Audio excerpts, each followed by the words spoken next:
Hello एमर्स, एक बार पुनः हम लोग अपने चैप्टर को आगे बढ़ाने के लिए आ चुके हैं। इससे पहले वाले वीडियो के अंदर हम लोगों ने बात किया था इलास्टिसिटी के अंदर स्ट्रेस एंड स्ट्रेन की, जहाँ पे हम लोगों ने हुक्स लॉ देखा था और हुक्स लॉ पे ही बेस्ड हम लोगों ने 3 टाइप्स देखे थे, इसके स्ट्रेस और स्ट्रेन के। यहाँ पे हम लोगों ने अलग अलग तरीके के कांस्टेंट देखे थे, जैसे कि यंग मॉडुलस ऑफ इलास्टिसिटी, फिर हम लोगों ने बल्क मॉडुलस ऑफ इलास्टिसिटी देखा, फिर शियर मॉडुलस ऑफ इलास्टिसिटी देखा।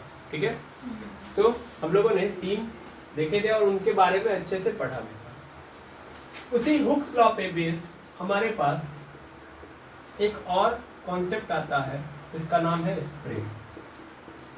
एक्चुअल में स्प्रिंग जो है ये भी बेस्ड है किस पे? हुक्स लॉ पे। कैसे? चलिए आइए इसको समझते हैं। देखिए, जैसा कि आप स्प्रिंग के बारे में जानते हैं तो स्प्रिंग भी क्या है? एक इलास्टिक ऑब्जेक्ट है, जैसा भी बिल्कुल यहाँ भी सेम टू सेम वैसा ही फिनोमिना दिखाई देगा जैसा कि आपको अलग अलग फिनोमिना इलास्टिसिटी के अंदर नजर आते हैं। जैसे अगर हम इस स्प्रिंग के ऊपर फोर्स अप्लाई करते हैं, तो इस स्प्रिंग के ऊपर अगर हम F फोर्स अप्लाई करेंगे तो F फोर्स अप्लाई करने से क्या होगा? स्प्रिंग खींचेगा, हाँ या ना? बिल्कुल खींचेगा सर, स्प्रिंग खींचता है। और स्प्रिंग जब यहाँ से खींचेगा तो मान लीजिए यहाँ पे फिलहाल में इसकी लेंथ कितनी है? x है, लेकिन खींचने से क्या होगा कि इसकी लेंथ के अंदर क्या आएगा? डिफॉर्मेशन आएगा। और डिफॉर्मेशन भी कैसा होगा? इलोंगेट करने वाला, दैट मीन्स यहाँ पे इलोंगेशन आ जाएगा। तो यहाँ तक तो क्या था? ये स्प्रिंग की लेंथ x थी, लेकिन इस F फोर्स के कारण क्या आ जाएगा? इसकी डेल्टा x लेंथ क्या आ जाएगी? है ना? और ये फोर्स जब तक लगा रहेगा तब तक तो ये लेंथ आपको इंक्रीजेज वाली नजर आएगी। अब अगर मान लो आप F फोर्स और बढ़ा रहे हो तो ये लेंथ और बढ़ेगी, ठीक है। लेकिन आप देखते हो जो ही स्प्रिंग को के ऊपर से ये लगा हुआ फोर्स हटा देते हैं तो पुनः ये स्प्रिंग अपने पुरानी अवस्था में आ जाती है। तो ये सेम कॉन्सेप्ट है इलास्टिसिटी का, यस आया आया ना? बिल्कुल। तो इसका मतलब स्प्रिंग हमारा बेस्ड है इलास्टिसिटी वाले प्रॉपर्टी पे। अब अगर इलास्टिसिटी वाले कॉन्सेप्ट पे बेस्ड है हमारा स्प्रिंग तो 100% श्योर है कि सर इलास्टिसिटी आ रही है तो स्ट्रेस और स्ट्रेन आएगा, और अगर स्ट्रेस और स्ट्रेन आएगा तभी तो हुक्स लॉ आएगा। जब मैंने हुक्स लॉ बोल दिया तो 100% ये बातें क्लियर है। कैसे हुक्स लॉ पे बेस्ड है समझ में आ रहा है? क्योंकि भैया इलास्टिसिटी है, ये इलास्टिसिटी मतलब स्ट्रेस और स्ट्रेन आएगा। खुद ही देख सकते हैं आप, शुरुआत में एक्स लेंथ थी लेकिन एफ फोर्स लगाने से क्या हुआ? इसकी लेंथ में एलोंगेशन आ गया, इंक्रीज हो गई लेंथ। और फिर से जो ही मैंने फोर्स हटाया जो फोर्स लगाया था, जिस फोर्स के कारण ये आगे बढ़ी थी, जो ही हटाया फिर से पुरानी अवस्था में आ गई। तो 100% क्या है? इलास्टिसिटी है। अब क्वेश्चन है कि ठीक है सर यहाँ पे इलास्टिसिटी है तो इसका मतलब स्ट्रेस भी होगा? हाँ बिल्कुल स्ट्रेस होगा। स्ट्रेन भी होगा? बिल्कुल स्ट्रेन होगा। स्ट्रेन तो आपके सामने नजर आ रहा है। चलो स्ट्रेस अभी मैंने नहीं दिखाया लेकिन स्ट्रेन तो नजर आ रहा है ना, विकृति तो नजर आ रही है। पहले एक्स था, डेल्टा एक्स बढ़ गया, यही तो स्ट्रेन आया ना। अगर मैं यहाँ पे स्ट्रेन निकालूं तो कितना मिलेगा सर? वो मिलेगा डेल्टा एक्स अपॉन एक्स। मिलेगा कि नहीं मिलेगा? बिल्कुल। कितना इंक्रीज हुआ? Delta x. टोटल लेंथ कितनी थी? एक्स। खत्म। क्लियर है? टोटल का मतलब ओरिजिनल की मैं बात कर रहा हूँ, ये ओरिजिनल लेंथ है, ओरिजिनल लेंथ, और ये इलोंगेशन वाली लेंथ है, ठीक है ना? Elongated length. अब समझिएगा स्ट्रेस की बात। तो स्ट्रेस क्या होता है? तो स्ट्रेस वो फोर्स होता है जो उस ऑब्जेक्ट को पुनः उसकी पुरानी अवस्था में लेके आता है। अब देखिए, जब आप इस स्प्रिंग के ऊपर आगे की ओर फोर्स लगाओगे तो 100% इधर क्या होगी? एक फोर्स अंदर की ओर डेवलप होगी, यस और नो? बिल्कुल। जिसको हम लोग किस नाम से जानते हैं? स्प्रिंग फोर्स के नाम से जानते हैं। तो ये स्प्रिंग फोर्स क्या है सर? ये स्प्रिंग फोर्स इस फोर्स का स्ट्रेस है, यानी इस फोर्स के कारण एक स्ट्रेस उत्पन्न हुआ है, क्योंकि इस फोर्स ये फोर्स क्या चाहती है? इसको आगे बढ़ाना, जबकि स्प्रिंग कहाँ चाहता है? यहाँ पे जहाँ पे है वहीं पे रहना, क्योंकि यहाँ पे रहने से वो स्टेबल है, और जब मैं ये फोर्स लगा रहा हूँ तो ये क्या हो रहा है? अनस्टेबल। तो ये क्या चाहेगा? ये अपने आप को स्टेबल करने के लिए एक अंदर की ओर एक फोर्स जनरेट करेगा। तो जितना हम आगे की ओर एक फोर्स लगाएंगे वो फोर्स इधर स्टोर होती जाएगी स्प्रिंग फोर्स के रूप में होती जाएगी, और ये मेरा जो स्प्रिंग फोर्स है यही मेरा क्या है भैया? स्ट्रेस है कि नहीं? यस और नो? बिल्कुल। यानी ये मेरा क्या है भाई? स्प्रिंग फोर्स है। क्लियर है? अच्छा, अब यहाँ तक अगर आपको समझ में आ गया तो थोड़ी बातें और समझिएगा। क्या समझे सर? जैसे आपको पता है कि हम अगर स्ट्रेस को पकड़े तो स्ट्रेस इज डायरेक्टली प्रोपोर्शनल क्या होता है? स्ट्रेन। हाँ या ना? बिल्कुल। अच्छा, अब स्ट्रेस है क्या? तो सर स्ट्रेस है हमारा स्प्रिंग फोर्स। स्ट्रेन क्या है? स्ट्रेन क्या है? तो सर हमारे पास आया है sir delta x upon x, delta x upon x, ये पूरा का पूरा क्या है हमारे पास? तो ये पूरा का पूरा हमारे पास स्ट्रेन है ना। अब मैं अगर यहाँ पे निकालना चाहूँ, अगर यहाँ पे स्ट्रेन को, तो यहाँ पे पूरा का पूरा लिख सकता हूँ डेल्टा एक्स अपॉन एक्स, लिख सकता हूँ। या नॉर्मली अगर मैं ओवरऑल देखूँ तो कितना इंक्रीजमेंट इसके अंदर आया है बताइए? सिंपली अगर देखा जाए तो कितना आया है? डेल्टा एक्स ही आया है। तो आप स्प्रिंग का फॉर्मूला देखे होंगे, जानते हैं स्प्रिंग का फॉर्मूला फोर्स का? वो क्या आता है सर? यहाँ पे डायरेक्टली प्रोपोर्शनल का साइन हटता है, यहाँ पे आ जाता है माइनस और यहाँ पे आ जाता है डेल्टा एक्स। यही आप फॉर्मूला देखे होंगे, ये देखे होंगे आप अपने जीवन काल में। स्प्रिंग फोर्स का फॉर्मूला ये पढ़े होंगे। फॉर्मूला क्या बनता है? F is equal to minus K into delta x. Spring force का फॉर्मूला ये होता है। तो आखिर ये आया कहाँ से? तो ये आया है यहाँ से। कहाँ से आया है? यहाँ से। समझ पा रहे हैं? अरे हाँ बोलिए, समझ में आएगा? जैसे आप समझ पा रहे हैं कि यहाँ पे देखिए स्ट्रेस की जगह पे मैंने डायरेक्टली क्या लिख दिया? Force of SP. क्या यहाँ पे एरिया लेता कि नहीं लेता? अरे भाई एरिया लेता, हाँ या ना? कैसे? भाई इतना तो समझदार है, लेकिन इतना ही समझदारी नहीं है। स्ट्रेस इज इक्वल टू क्या होता है? Force upon area. यस और नो? अरे हाँ ना बोलिए। और ये बताओ स्प्रिंग का एरिया होता है, स्प्रिंग के पास लेंथ होती है, ठीक है? चलो देख लो कैसे ये फॉर्मूला आता है। जीवन काल में आप यहीं पे कंफ्यूजन लेके क्रिएट होते हैं। स्ट्रेस इज इक्वल टू मैं लिखूंगा, मैंने डायरेक्ट एसपी डाल दिया, आपने एसपी लिख दिया। नहीं सर, स्प्रिंग फोर्स मेरा क्या होगा? फोर्स होगा, और एरिया क्या होगा? एक्स होगा, होगा डायरेक्टली प्रोपोर्शनल। स्ट्रेन क्या होगा सर? स्ट्रेन होगा डेल्टा एक्स अपॉन एक्स। और वो भी कैसा होगा? ध्यान देंगे यहाँ पे ये कैसा होगा? माइनस वाला होगा। क्यों माइनस वाला होगा? ध्यान दीजिएगा। इलांगेशन किस साइड में हो रही है? आगे की साइड में। फोर्स किस साइड में? इस साइड में। और ये वाला फोर्स किधर की है? इधर की है। सिंपल बेसिस पे मैं बोलूं तो इलांगेशन इस डायरेक्शन में हो रही है और फोर्स इस डायरेक्शन में लग रहा है, तो अपोजिट डायरेक्शन हो गया कि नहीं हो गया? स्प्रिंग फोर्स की डायरेक्शन क्या है? अपोजिट की ओर है ना, ये अंदर की ओर है, इलांगेशन किधर की ओर हो रहा है? बाहर की ओर। तो उस कंडीशन में ये किस में रखा जाएगा? माइनस में। अच्छा, अब एक्स से एक्स कैंसिल आउट कर सकते हो, हाँ या ना? क्या हो गया? Minus S P is directly proportional to delta x. अब इस डायरेक्टली प्रोपोर्शनल को हटाऊंगा तो क्या आ गया मेरे पास? Minus S P is equal to, यहाँ पे कांस्टेंट आ जाएगा के इंटू डेल्टा एक्स, और ये माइनस को उधर कर दो तो बन गया मेरे पास F S P is equal to minus K into delta. आ गया कि नहीं आ गया समझ में? आ गया समझ में? स्प्रिंग के अंदर एरिया नहीं होता है, एरिया नहीं होता है, क्या होता है? लेंथ होता है, ठीक है? यहाँ पे हम लेंथ को लेंगे, एरिया की जगह पे किसको लेंगे? और लेंथ क्या है? क्लियर है? तो क्या मिल गया मुझे? Force of S P is equal to minus K into delta x. ये क्या है? स्प्रिंग फोर्स का फॉर्मूला है। समझ में आया कि नहीं आया? अरे आना बोलिए। ये फॉर्मूला क्यों आया, कहाँ से आया, क्या इतनी बात समझ में आ गई? मैंने यहाँ पे बस याद क्या रखना है कि एरिया को किस में कन्वर्ट कर दिया है? लेंथ में, तब जाके ये फॉर्मूला आया है। और देखिए ये हुक्स लॉ है कि नहीं है? हुक्स लॉ पे बेस्ड है कि नहीं है? तो सोचिए आप अपने जीवन काल में जो फार्मूला पढ़े थे स्प्रिंग फोर्स का, वो किस पे बेस्ड था? हुक्स लॉ पे।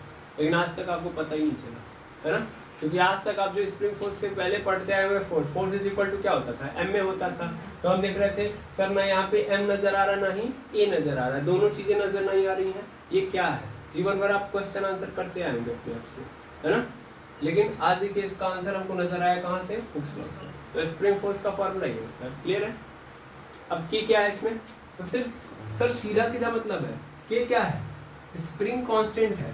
क्या है? Spring constant. जैसे सर ये तो वही कहानी हो गई कि जब stress is directly proportional to strain, stress is directly proportional to strain हम करते हैं, तो यहाँ पे हमको डायरेक्टली प्रोपोर्शनल को हटाना पड़ता है, यानी सिग्मा की जगह पे सॉरी सिग्मा और डायरेक्टली प्रोपोर्शनल की जगह पे इक्वल लेके आते हैं, तो यहाँ पे क्या आ जाता है? ई आ जाता है, और इसके बाद ये स्ट्रेन के लिए ये पोर्शन। अब ये ई क्या था? तो इलास्टिसिटी कांस्टेंट था कि नहीं था? है ना? Elasticity constant. इलास्टिसिटी कांस्टेंट पे ही तो सब निर्भर करता है। अलग अलग जगहों पे मैंने अलग अलग देखे हुए हैं। हम लोगों ने देखा हुआ है कि अगर हम क्या कर रहे हैं, लॉन्गिट्यूडिनल स्ट्रेस लेके आ रहे हैं तो उस कंडीशन में यंग मॉडुलस इलास्टिसिटी आता है ना। बल्क मॉडुलस इलास्टिसिटी आता है जब हम वॉल्यूम के अंदर चेंज लेके आते हैं। शियर मॉडुलस ऑफ इलास्टिसिटी आता है जब टेंजेंशियल उसको क्या करते हैं, चेंज लाते हैं, टेंजेंशियल चेंज लेके आ रहे हैं किसी ऑब्जेक्ट के लिए। और हमने ये सीखा था कि जितना इस ई का मान बड़ा होगा उतना ही वो ऑब्जेक्ट, मतलब उस ऑब्जेक्ट के अंदर चेंज लाना कठिन है। जितना इस ई का मान ज्यादा उतना ही कठिन है क्या करना, डिफॉर्मेशन लाना, यानी उसके अंदर चेंज लाना। तो सेम कॉन्सेप्ट यहाँ पे लगेगा के के अंदर। के की वैल्यू जितनी ज्यादा स्प्रिंग की, देखिए हर स्प्रिंग का के का जो मान होगा वो क्या होगा, अलग अलग। जैसे यहाँ पे ई डिपेंड करता है किसके ऊपर, depend upon material properties and temperature. जैसे याद रखेंगे मटेरियल की प्रॉपर्टी और टेम्परेचर दोनों पे डिपेंड करता है, एंड टेम्परेचर। वैसे सेम कहानी कहाँ पे होती है भैया, सेम कहानी स्प्रिंग वाले में। मैं कह रहा हूँ कुछ मत समझो, सिंपल वही समझो कि उसी का रूप है ये। स्प्रिंग कांस्टेंट भी किस पे डिपेंड करता है, depend upon material property and temperature. ठीक है, इतना लिखने की जरूरत नहीं है मुझे, आप खुद लिख लोगे। मैं मटेरियल प्रॉपर्टी लिख ही देता हूं मैं।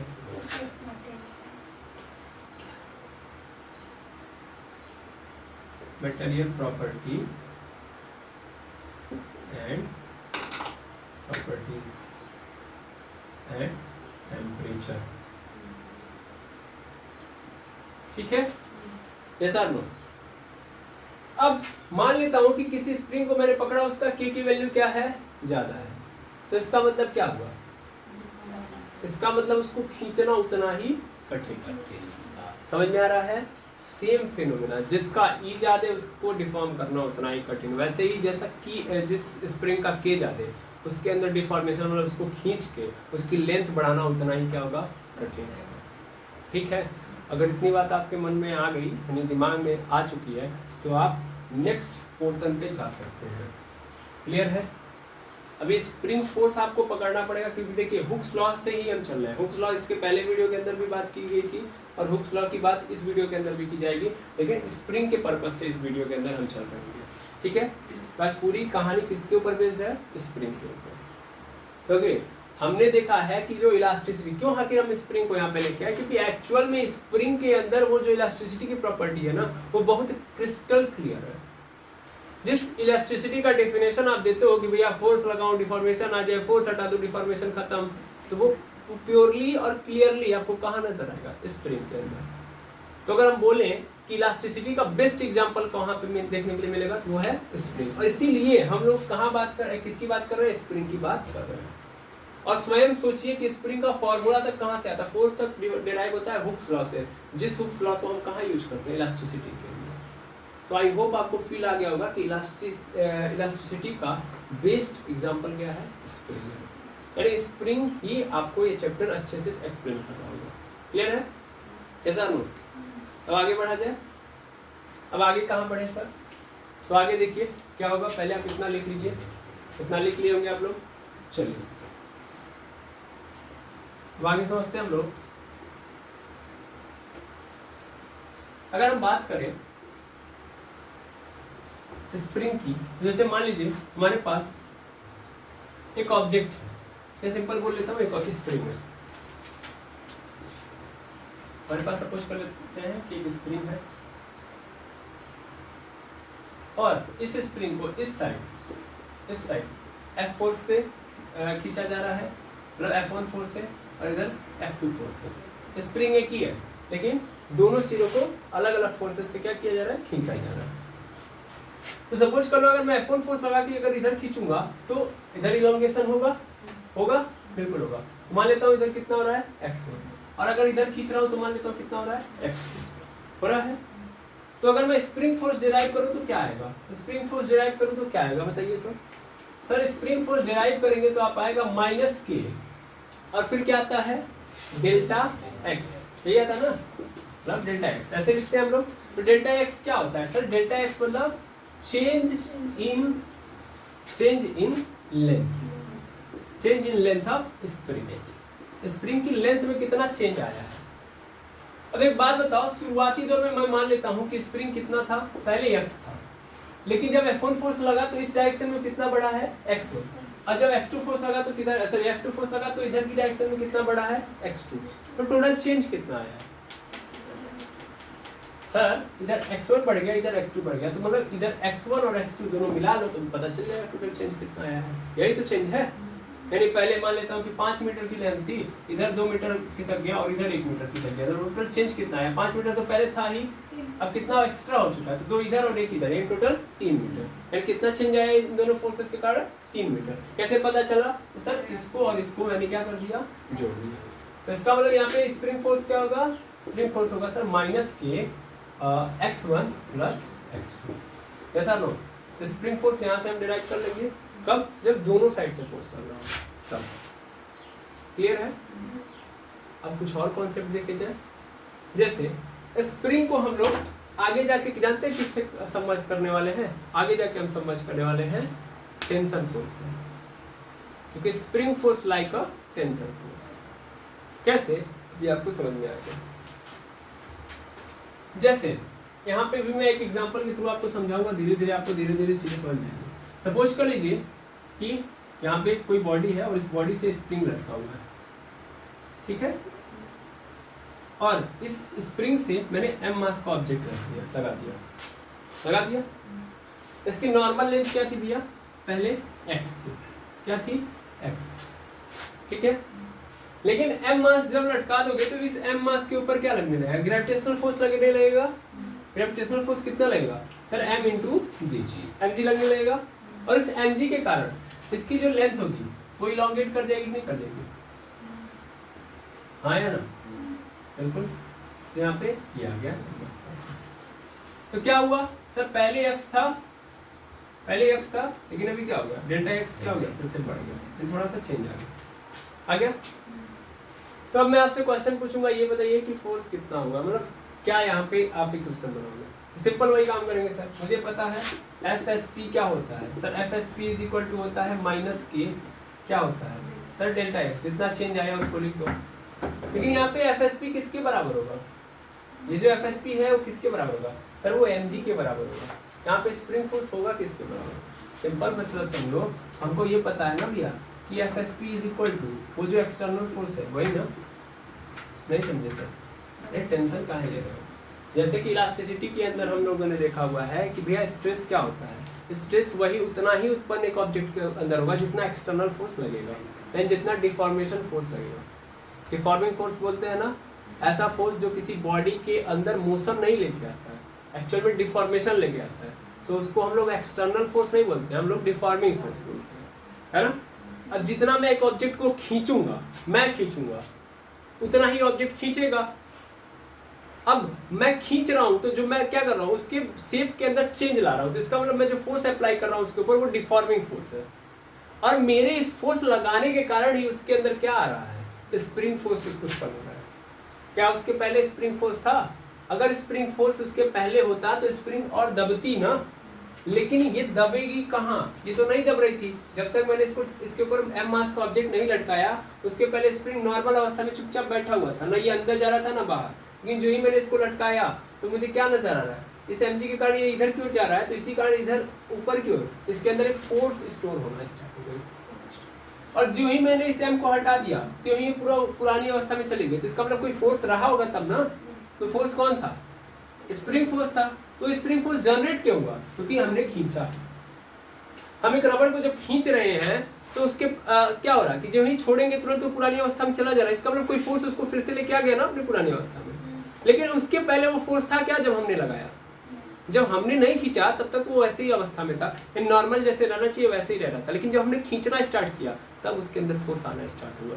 और ये क्यों आता है ये मैं समझा चुका हूँ, क्योंकि वो अपने आप को स्टेबल रखना चाहता है, अपनी अवस्था में परिवर्तन नहीं चाहता है। समझ पा रहे हैं। जब मैं उसको खींचूंगा, स्ट्रेच करूंगा तो डिफॉर्म कर रहा हूँ, और वो डिफॉर्म नहीं होना चाहिए, इस कारण वो अपने अंदर जितना मैं फोर्स लगा रहा हूँ उसके रिएक्शन के रूप में वो क्या कर रहा है, एक और फोर्स अपने अंदर स्टोर कर रहा है, और उसी को स्ट्रेस बोलते हैं। तो स्प्रिंग फोर्स कहाँ से आ रही समझ में आ रहा होगा, ये स्प्रिंग फोर्स उतना ही आएगी जितना मैं एक्सटर्नल फोर्स लगूंगा। और यहाँ पे स्प्रिंग के ऊपर फोर्स कौन सा है सर, mg है, तो ये स्प्रिंग फोर्स किसके बराबर होगी, सर mg के बराबर। और मुझे पता है स्प्रिंग फोर्स का फॉर्मूला क्या होता है sir, minus K into delta x, यानी यहाँ पे minus K into delta x क्या हो जाएगा mg के बराबर। क्लियर है? आया ना? इसमें कोई दुविधा? बिल्कुल नहीं। तो आप कहेंगे सर टेंशन का कॉन्सेप्ट कहाँ से आया? अब यही से तो स्टार्ट है टेंशन का कॉन्सेप्ट। इसका मतलब ऊपर की ओर कितना फोर्स लग रहा है सर? ऊपर की ओर लग रहा है mg, इतना ही तो लग रहा है। तो नीचे की ओर mg है, ऊपर की ओर भी क्या लगेगा mg। क्यों? क्योंकि इक्विलिब्रियम का केस तो आएगा ना, एक सिचुएशन तक तो एक खींचा जाएगा, सिचुएशन के बाद रुक जाएगा, ऊपर की ओर बैलेंस हो जाएगा mg। समझ पा रहे हैं? जब तक आपसे अब सुनो, बहुत जरूरी है समझना, तो कॉन्सेप्ट समझ में जाएगा दिक्कत आएगा। शुरुआत में जब ये mg लगेगा तो क्या होगा, ये नीचे जाने लगेगा स्प्रिंग, लेकिन एक कंडीशन के बाद क्या होगा, एक कंडीशन के बाद ये जो फोर्स है mg, सॉरी ये खींचना बंद हो जाएगा। बंद हो जाएगा भाई, मैं भी रबड़ को खींच रहा हूँ, स्ट्रेच कर रहा हूँ, तो एक लिमिट तक तो स्ट्रेच होता है, एक कंडीशन के बाद रुक जाता है। क्यों? क्योंकि रबड़ ने उतना फोर्स अपने अंदर रख लिया है कि वो अब मेरे फोर्स का अप्लाई क्या कर पा रहा है, जवाब दे पा रहा है। तो होता क्या शुरुआत में एफएसपी क्या होता है, छोटा होता है, स्प्रिंग फोर्स 0 होता है। इधर मैं खींच रहा हूँ, तो mg तो बदल नहीं रहा है, mg तो उतना ही रहेगा। तो क्या होगा, ये नीचे की ओर जा रहा है। मान लो अगर 10 न्यूटन का फोर्स है, 10 न्यूटन का फोर्स ही लगा रहेगा, और अभी पहले क्या है 0 है, एफएसपी कितना है 0, 10 न्यूटन का फोर्स अप्लाई किया, तो अभी धीरे धीरे 10 न्यूटन, चूंकि इधर नीचे बड़ा है, नीचे क्या है ज्यादा है, तो ये नीचे जा रहा है। लेकिन जितना ये नीचे जा रहा है उतना ही ऊपर फोर्स बढ़ रहा है। और एक कंडीशन आ जाएगी कि इसके पास भी कितना फोर्स आ जाएगा 10 न्यूटन। तब जो ही इसके पास फोर्स का जो मान होगा 10 न्यूटन के बराबर हो जाएगा, स्प्रिंग खींचना बंद हो जाएगा। किस केस की बात कर रहा हूँ मैं, जब मैं किसी स्प्रिंग में किसी ऑब्जेक्ट को लटकाऊंगा तब। समझ पा रहे हैं? यस और नो? क्या होगा, फिर से ऑब्जेक्ट को लटकाऊंगा तो उस ऑब्जेक्ट की के ऊपर ग्रेविटेशनल फोर्स लगेगा, उस ग्रेविटेशनल फोर्स के कारण वो नीचे की ओर जाने लगेगा, और स्प्रिंग फोर्स मतलब ऊपर बुलाने वाला फोर्स या उसको उस स्थिति में रखने वाला फोर्स अभी 0 है, लेकिन जो ये नीचे जाना स्टार्ट होगा उतना ही उसके ऊपर फोर्स स्टोर होना स्टार्ट होगा। और एक कंडीशन में इसके पास भी 10 न्यूटन की फोर्स आ जाएगी, तो उस कंडीशन में ये 10 न्यूटन, ये भी 10 न्यूटन बराबर हो गया ना, तो नीचे वाला एक ऊपर वाला दोनों बराबर हो गए, इक्विलिब्रियम का केस आ जाएगा, रुक जाएगा स्प्रिंग, अब नहीं फैलेगा, स्ट्रेच नहीं होगा। है कि नहीं है? कि हमेशा होते रहता है स्प्रिंग, हमेशा नहीं होता है। बिल्कुल, क्या बात समझ में आ गई? और जब ये रुकेगा तो इसका मतलब कौन सा केस आ गया, इक्विलिब्रियम का केस आ गया। अब थोड़ा यही कहानी अब टेंशन फोर्स के अंदर हम लोग लेते हैं। जैसे मान लीजिए कि यहीं पे कहानी में हम स्प्रिंग के यहाँ पे एक रस्सी लेते हैं, और रस्सी के अंदर मान लेता हूँ 10 न्यूटन का मैंने ऑब्जेक्ट डाल दिया, लटका दिया, तब क्या होगा सर, 10 न्यूटन का फोर्स नीचे, 10 न्यूटन का सॉरी 10 न्यूटन मैंने लिख दिया, 10 kg होगा, तो इसके ऊपर कितना फोर्स लगेगा नीचे की ओर सर, 100 न्यूटन का फोर्स लगेगा नीचे की ओर। आया ना? कौन खींच रहा है, धरती में, इन धरती में इसके ऊपर नीचे की ओर कितना फोर्स लगेगी 100 न्यूटन। ठीक है, तो इस 100 न्यूटन को रजिस्ट करने के लिए रस्सी अपने अंदर एक फोर्स तैयार करेगी, और क्या होगी टेंशन फोर्स, और वो भी कितना होगा 100 न्यूटन। अगर ये 100 न्यूटन नहीं कर पाई तो ये ऑब्जेक्ट कहाँ चला जाएगा, नीचे। लेकिन अगर ये 100 न्यूटन कर ली तो ऑब्जेक्ट जहाँ पे है वहीं पे रुक जाएगा। स्प्रिंग में भी तो ये हो रहा है भाई, एक लिमिट के बाद रुक रहा है ना, तो रोक कैसे ली, तो इसने जितना फोर्स होना चाहिए, मतलब जितना धरती में ने फोर्स लगाया उतना फोर्स इसने अपने अंदर स्टोर कर लिया, इसलिए तो रुक गई। तो वहाँ रस्सी भी रोक ले रही है, और यहाँ पे स्प्रिंग भी रोक ले रहा है, दोनों के केस इक्वल हो गए कि नहीं हो गए? ओके, अभी और मजा आएगा तब जब आपको पता चलेगा ये कि जैसे कि एक टेंशन फोर्स एक सेम रस्सी के अंदर सेम होता है, वैसे ही स्प्रिंग के अंदर भी सेम होता है।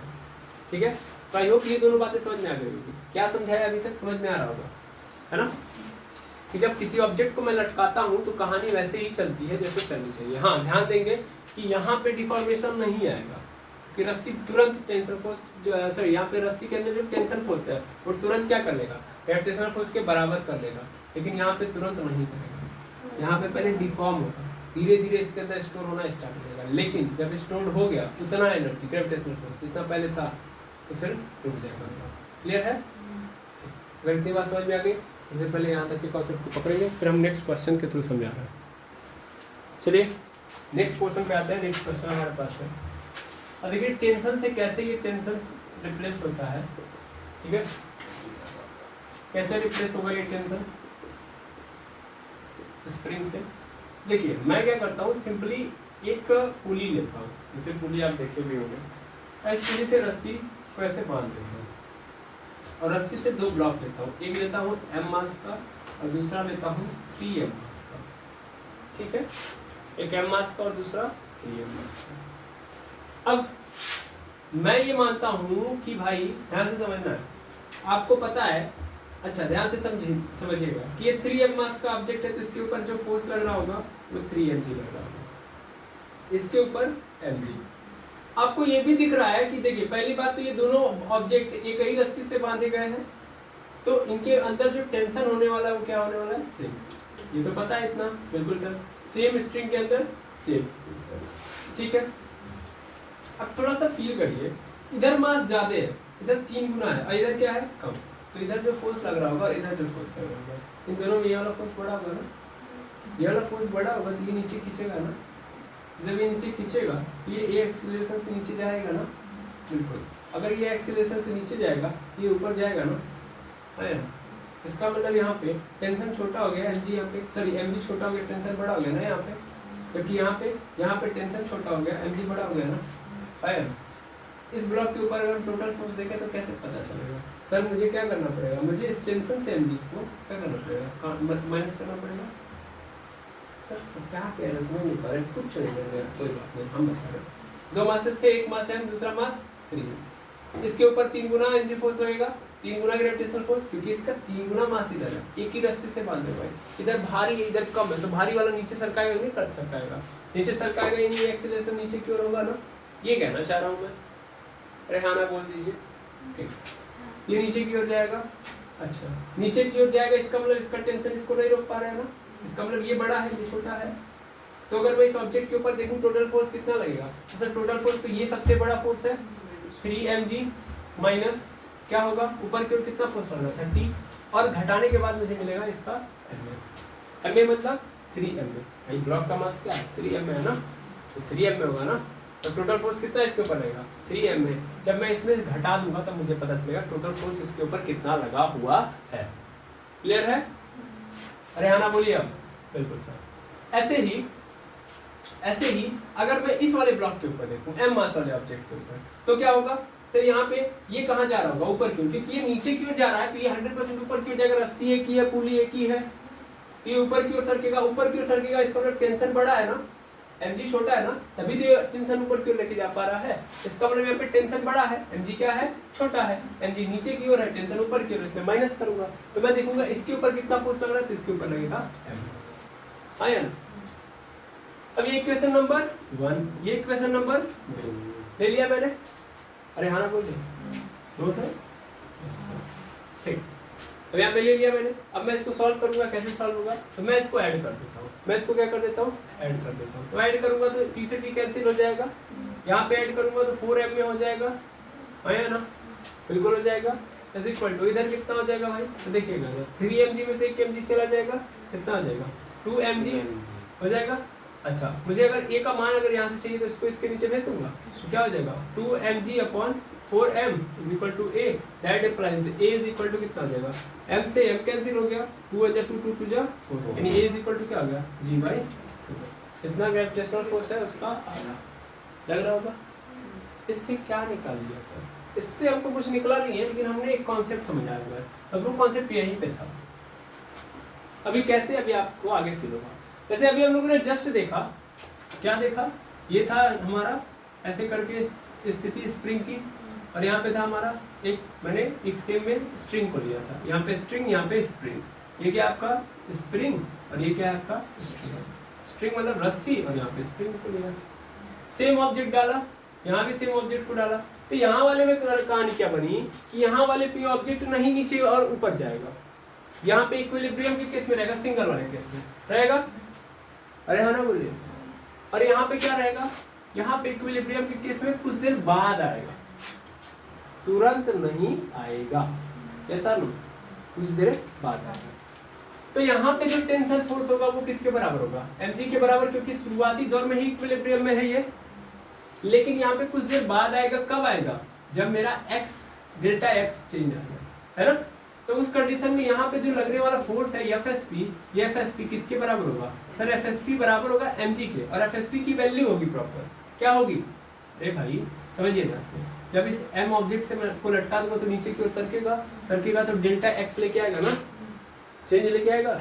वो डेल्टा x चेंज के कारण यहाँ पे FSP उत्पन्न होगा और ये FSP कितना होगा sir minus k into delta x होगा।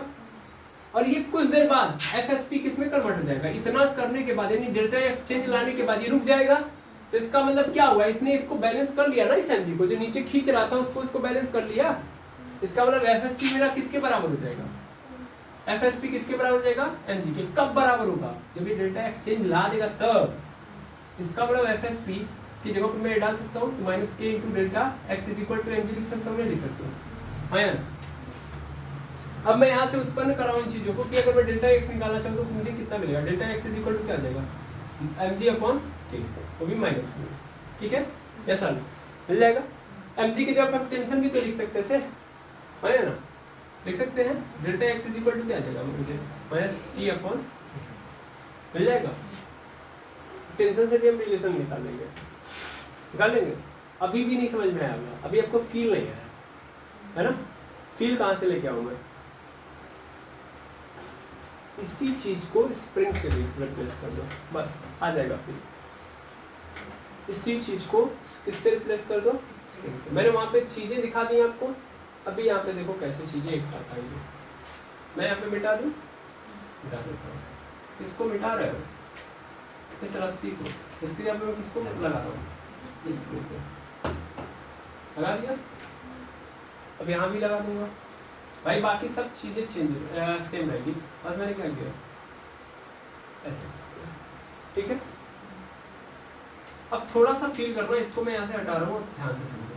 100% यहाँ पे कितना लगने वाला है mg और यहाँ पे कितना लगने वाला है लगने वाला है।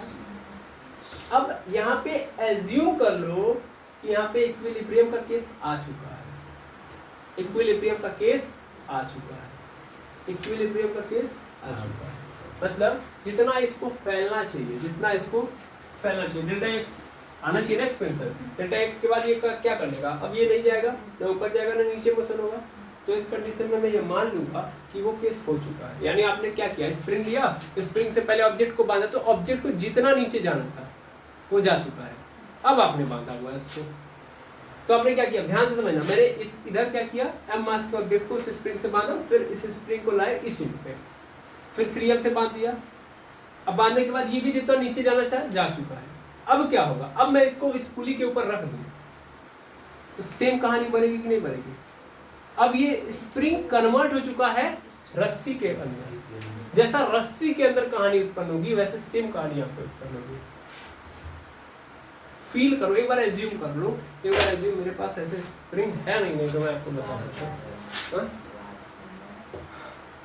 वो एक रस्सी क्या बोलते हैं कि स्प्रिंग आता है, क्या बोलते हैं, एक सेकंड में स्प्रिंग का जुगाड़ करता हूँ फिर मैं आगे बताता हूँ।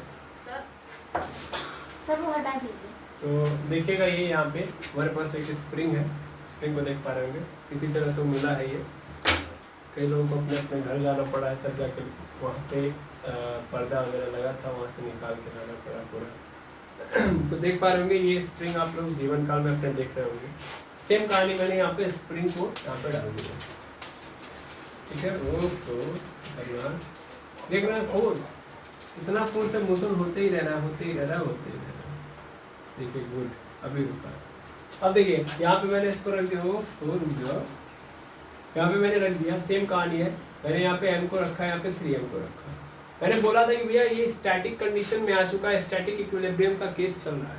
मतलब इसके ऊपर जब मैंने इसके ऊपर रखा तो ये जितना तनना चाहिए नीचे की ओर उतना तन चुका है। वैसे ही इधर भी जब मैंने लटकाया तो जितना तनना चाहिए, जितना इसके अंदर डिफॉर्मेशन आना चाहिए आ चुका है। अब ये भली भांति किसकी तरह काम करेगा, ये काम करेगा एक स्ट्रिंग की तरह, समझाएगा, रस्सी की तरह। कब, जब हम इसके ऊपर दो ऑब्जेक्ट ऐसे लटकाएंगे। लेकिन ध्यान रहेगा, क्या ध्यान रहेगा कि जब तक कि फोर्स आपका क्या ना हो जाए, जब तक कि ये आपका फोर्स नहीं बन जाएगा, यानी जो FSP होगा इसके बराबर नहीं होगा, तब तक इक्विलिब्रियम का केस नहीं आएगा। इस केस में ही इक्विलिब्रियम का केस आएगा, ठीक है। यानी FSP 0 होगा तब ये कहानी नहीं बनेगी। क्लियर है, डिफॉर्म हो चुका है, एक केस तक डिफॉर्म हो गया, अब उसके बाद ये क्या होना चालू कर देगा, तब ये मूव करना स्टार्ट करेगा। फिर से मैं बोल रहा हूँ, सुनिए, जब यहाँ पे स्प्रिंग लगाओगे आप तो ये ऑब्जेक्ट रखोगे तो पहले डिफॉर्मेशन आएगी, डिफॉर्मेशन के बाद मोशन आएगा। ठीक है, समझ में आया? बिल्कुल सही, यहाँ तक कोई दिक्कत नहीं। अब ये बात अगर समझ में आ गई तो ये कहानी आपको पकड़ लेनी चाहिए क्या, कि मान लीजिए जो स्ट्रिंग है वो किसके बराबर हो गया, स्प्रिंग के बराबर, यानी स्प्रिंग हमारा स्ट्रिंग के बराबर हो गया, सिंपल मतलब ये।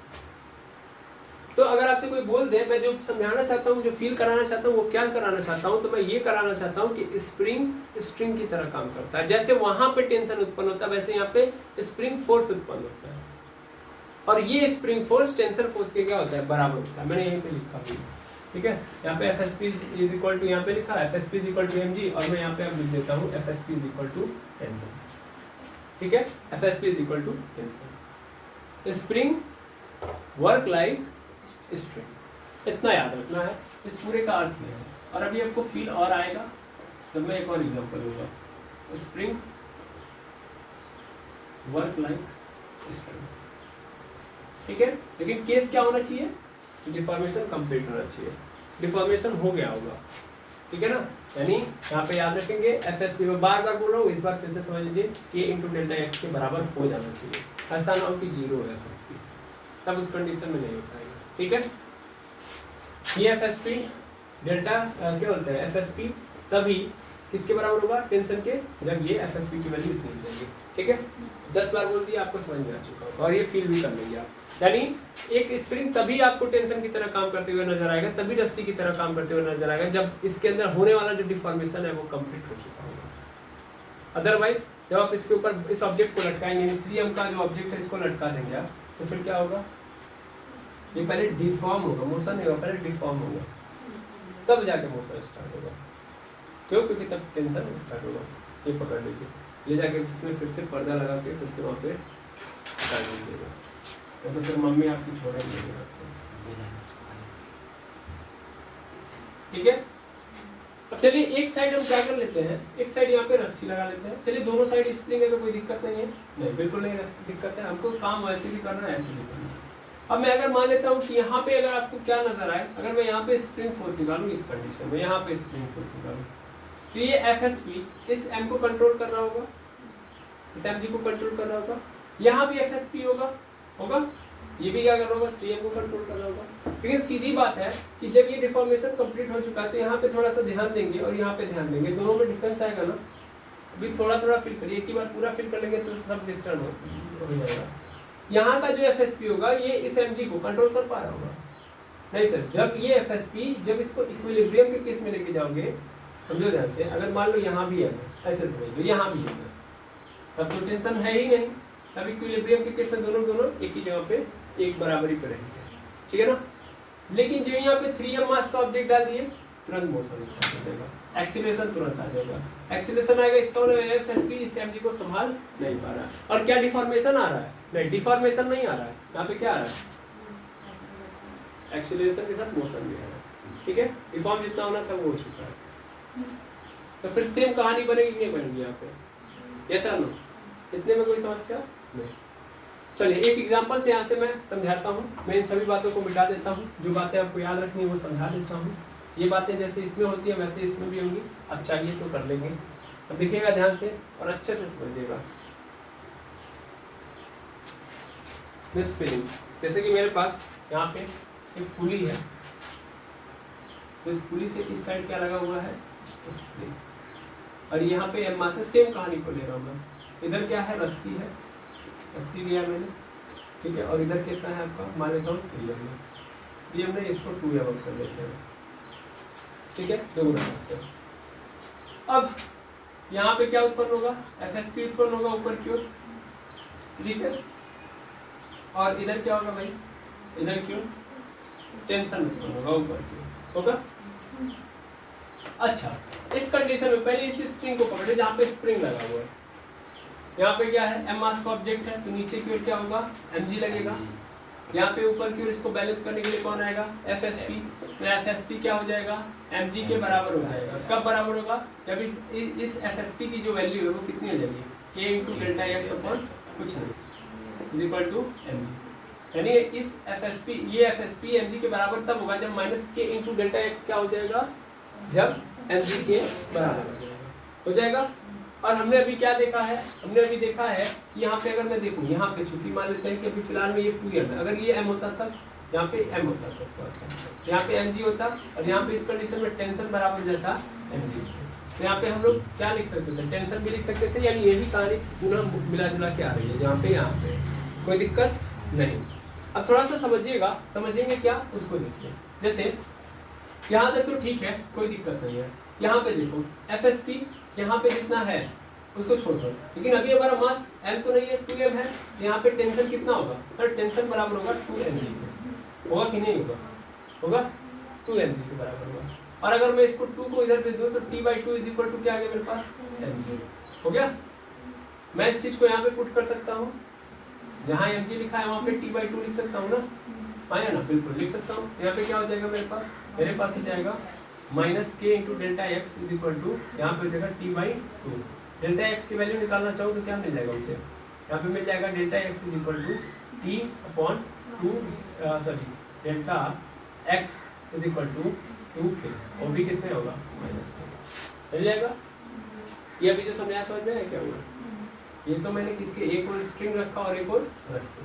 मैं अगर 3m ले लेता मास तब कितना हो जाता भाई, आ जाता ना, वहाँ पे क्या आ जाता -3 हो जाता। क्लियर है। और एक्सीलरेशन निकालना चाहो तो एक्सीलरेशन निकाल सकता हूँ कि कितना इसके अंदर एक्सीलरेशन आएगा जब 3m आएगा। तो सेम कहानी लेके चलूंगा जैसे वहाँ पे लेके चल रहा था, माइनस वाली कहानी। वहाँ से एक वैल्यू निकालूंगा, मैं निकालूंगा बारी बारी भाई, यहाँ पे ऐड कर लूंगा भाई, यहाँ पे टोटल कितना फोर्स लग रहा है, इसको और इसको घटाऊंगा, घटाने के बाद आ जाएगा। याद रखेंगे कि FSP बस किसके बराबर होगा, टेंशन के बराबर होगा। इतना ही आपको समझना था, इसमें कोई दिक्कत नहीं। चलिए इस पे भी बेस्ड हमको क्वेश्चन करने हैं, तो एक ही बार क्वेश्चन सीरीज आएगी जहाँ पे हम सभी क्वेश्चंस को सॉल्व करेंगे। फिलहाल में बस इतना याद रखिएगा, आगे हम क्वेश्चन के सारे ये सबको डिटेल में समझ जाएंगे। ठीक है, अब कहानी थोड़ी सी आगे बढ़ाते हैं और हम पढ़ते हैं एक और क्वेश्चन पे। जैसे कि आप जानते हो कि एक स्प्रिंग है, तो स्प्रिंग के अंदर आता है स्प्रिंग कांस्टेंट आता है। ये स्प्रिंग कांस्टेंट जो K है वो अलग अलग स्प्रिंग के लिए क्या होता है, अलग अलग होता है, वेरी कर रहा होता है। हर स्प्रिंग के लिए सेम नहीं होता है, पहली बात तो ये समझिएगा, क्योंकि हर स्प्रिंग का मटेरियल सेम नहीं होता है। मटेरियल चेंज होगा तो K की वैल्यू भी क्या होगी, चेंज होगी। अब ये जो K होता है वो डायरेक्टली प्रोपोर्शनल होता है 1/L के। मतलब मान लीजिए स्प्रिंग है, तो इस स्प्रिंग की जितनी लंबाई है, मान लेता हूं कि L है, ठीक है, तो जितना लंबाई बढ़ाओगे K उतना ही क्या होगा, कम होगा। K है क्या, एक्चुअल में क्या है, स्प्रिंग कांस्टेंट। स्प्रिंग कांस्टेंट यहाँ पर बोल सकता हूँ मैं स्टिफनेस को दिखा रहा होता है, रिजिडिटी को दिखा रहा होता है। तो अगर एक स्प्रिंग जितना लंबा होता जाएगा उसको खींचना उतना ही आसान होगा, यानी एक लंबे स्प्रिंग को फैलाना आसान है। लेकिन अगर एक बहुत छोटा स्प्रिंग है, यानी स्प्रिंग का टुकड़ा जितना छोटा होगा उतना ही उसको खींचना मुश्किल। समझ पा रहे हैं, नहीं समझ पा रहे हैं, कैसे समझ पा रहे हैं। अगर स्प्रिंग छोटा रहेगा तो उसको खींचेंगे तो मतलब ज्यादा एनर्जी लगेगा, अगर बड़ा रहेगा तो मतलब खींचने में आसानी होगा, तो आसानी से कर जाएगा। यानी यहाँ पे क्या दिखाई दे रहा है, यहीं पे दिखाई दे रहा है ना कि भाई जितनी लंबाई बढ़ाओगे उतना ही टफ नहीं, उतना ही आसान होगा उसको खींचना। यहाँ पे याद रखेंगे कि क्या होता है, डायरेक्टली प्रोपोर्शनल होता है, इनवर्स प्रोपोर्शनल होता है किसके, लंबाई के। लंबाई बढ़ाते जाओगे तो फिर के क्या होते जाएगा, कम होते जाएगा। इस रिलेशन को कभी मत भूलिएगा, ठीक है। अब सपोज करिए कि मान लेता हूँ कि मैं L लंबाई की रस्सी लिया, ध्यान देंगे यहाँ पे, ठीक है, और पूरा का पूरा रस्सी मतलब यहाँ पे स्प्रिंग ही है, ये तो L लंबाई का है। अब मैंने इसको कट कर दिया किस रेशियो में, 2:3 में, ठीक है ना। पूरी लंबाई का 2 भाग ये है और पूरी लंबाई का 3 भाग ये है। तो एक बात बताइए, क्या स्टिफनेस सबकी सेम होगी, अलग अलग हो जाएगी ना।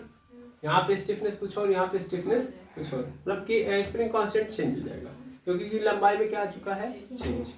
अब मैं अगर यहाँ पे देखूँ तो कितना लंबाई है, टोटल लंबाई का 2 गुना है, पूरी लंबाई का 2 भाग है। तो इसका मतलब मैं यहाँ पे क्या लिख सकता हूँ, पूरी लंबाई का 2 भाग में L/2 लिख सकता हूँ, नहीं सर, L बाई कितना लिख सकता हूँ? अच्छा टोटल लंबाई कितनी है भाई? 2 और 3 लेके टोटल 5 है ना? 5 यूनिट का मान ही तो आपका क्या है? L है ना? 1 यूनिट का मान कितना होगा? L by 5। कितना है ये? 2 यूनिट है, तो इसका मतलब क्या हो जाएगा? 2L/5 सर L बाई 10 हो जाएगा। देखिए एक है, अरे आपको कुछ कहेंगे, हाँ कहेंगे 2 यूनिट मतलब 2 से मल्टीप्लाई, इतना बेसिक चीज समझेंगे। 3 यूनिट का मतलब 3L/5 समझ पा रहे हैं?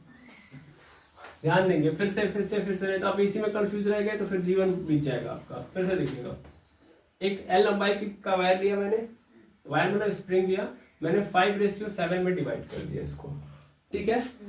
अब इसका मतलब क्या है? इसका मतलब पूरी लंबाई को 2 भाग में बांटा, एक 5 भाग और दूसरा 7 भाग। तो आपको क्या नजर आया? इस 5 और 7 को जोड़ देंगे तो L के बराबर हो जाएगा, नहीं हो जाएगा? इसका मतलब टोटल कितना है? 12 यूनिट का मान कितना है? L। 1 यूनिट का मान कितना होगा? L/12। मुझे कितने यूनिट का मान चाहिए? 5 यूनिट का। तो क्या करूंगा? 5 से इधर भी गुणा कर दूंगा, है ना, और 5 से इधर भी गुणा कर दूंगा, तो 5L/12। तो क्या हो जाएगा? 5L/12 हो गया? ये हो गया। यानी इतने का लंबाई कितनी होगी भैया? 5L/12। इसका कितना हो जाएगा? 7L/12। क्लियर है ना? बिल्कुल। अब थोड़ा सा यहाँ पे आते हैं, इसकी स्टिफनेस देखते हैं, इसकी स्टिफनेस देखते हैं। मतलब स्टिफनेस में बार बार बोल रहा हूँ, एक्चुअल में स्प्रिंग कांस्टेंट है। तो अगर मैं स्प्रिंग कांस्टेंट यहाँ पे देखूंगा तो क्या होगा? देखिए स्प्रिंग कांस्टेंट अगर मैं यहाँ पे निकालूं तो K is directly proportional to 1/L होता है। अब L की वैल्यू चेंज हो रही है। यहाँ पे कितना है भाई? यहाँ पे है 5L/12 है, 5L/12 है। अच्छा एक बात याद रखेंगे, यहाँ पे डायरेक्टली प्रोपोर्शनल से मैं सीधा यहाँ पे इक्वल टू डाल लेता हूँ।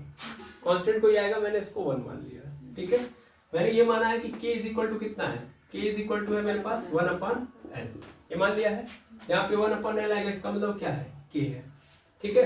अब ये 12 ऊपर चला जाएगा, क्या हो जाएगा मेरे पास? K इज इक्वल टू हो जाएगा 12/5L होगा, हो गया।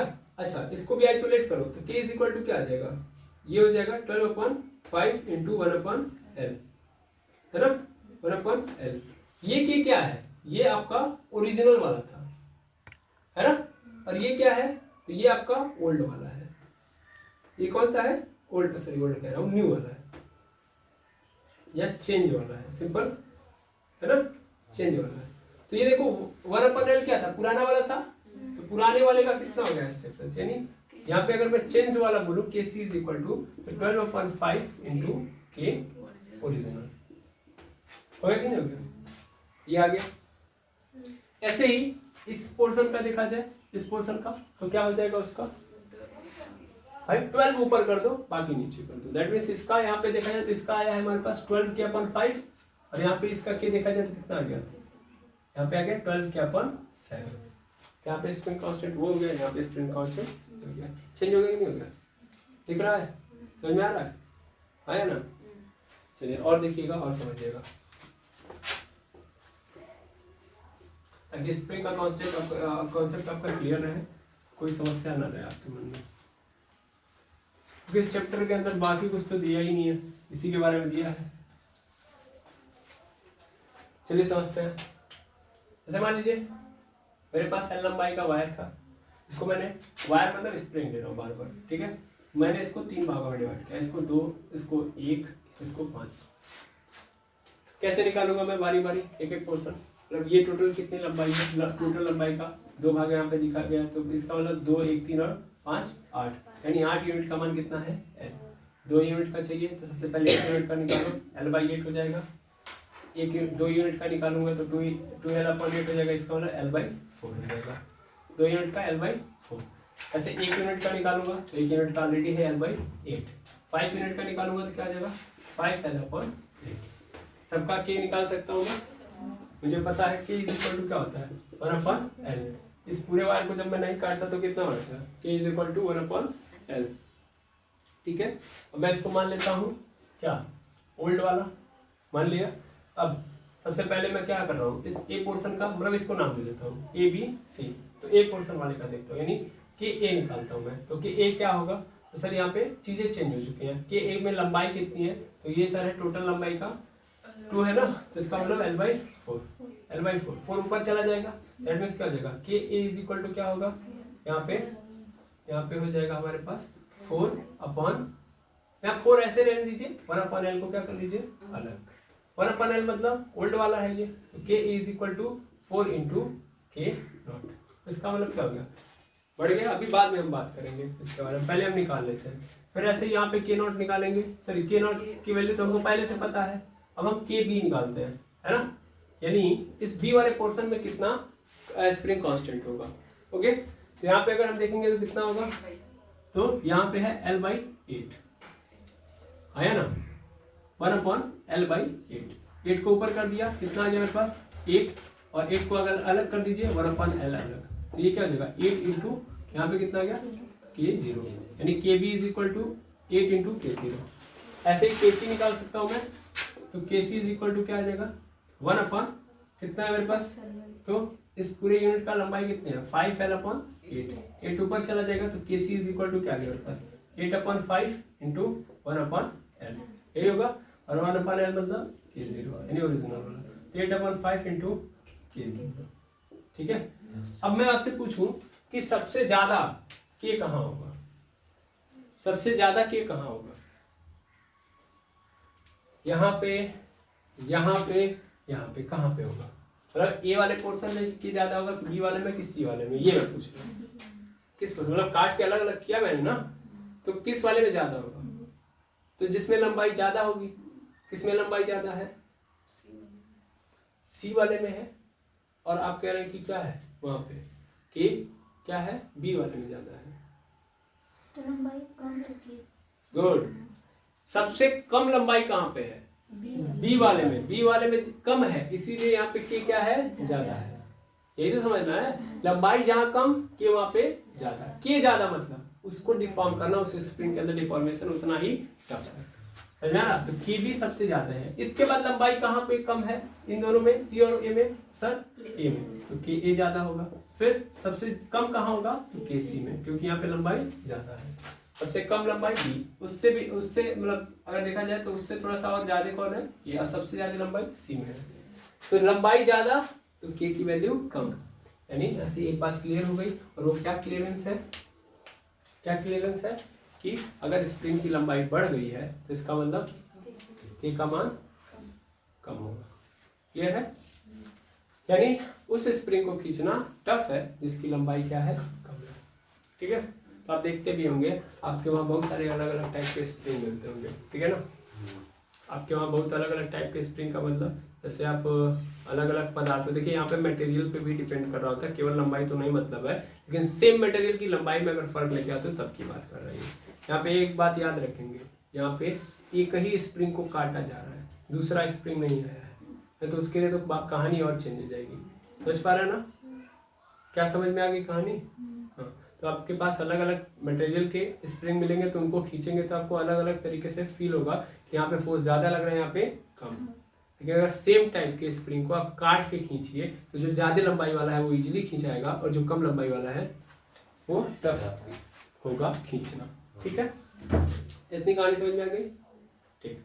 अब इसके बाद मान लीजिए अगर अलग अलग दो स्प्रिंग है उनको जोड़ा जाए तब क्या होगा, ठीक है, अलग अलग दो स्प्रिंग है तो उनको जोड़ा जाए तब क्या होगा, यानी हम लोग पढ़ने जा रहे हैं combination of spring,